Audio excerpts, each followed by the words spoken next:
त कराची में जाली NOC ते कुवैत जो सफ़र कंदड़ सरकारी मुलाज़िम खे गिरफ़्तार कयो वियो। FIA कराची एयरपोर्ट ते कुवैत वेंदड़ सरकारी मुलाज़िम खे ऑफलोड करे छॾियो।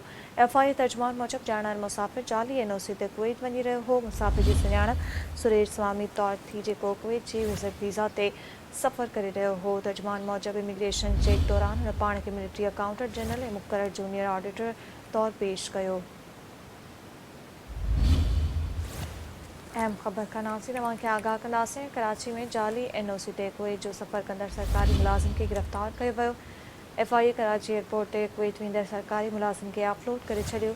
FIA तर्जुमान मूजिब ॼाणायल मुसाफ़िर जाली NOC ते कुवैत वञी रहियो हो। मुसाफ़िर जी सुञाणप सुरेश स्वामी तौर थी, जेको कुवैत जी विज़िट वीज़ा ते सफ़र करे रहियो हो। तर्जुमान मूजिब इमिग्रेशन चेक दौरान हिन पाण खे मिलिट्री अकाउंटेंट जनरल में मुक़रर जूनियर ऑडिटर तौर पेश कयो।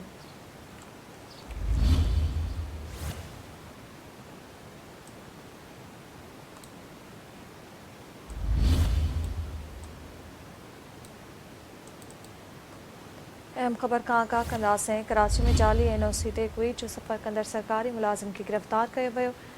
FIA कराची एयरपोर्ट ते कुवैत वेंदड़ सरकारी मुलाज़िम खे ऑफलोड करे छॾियो।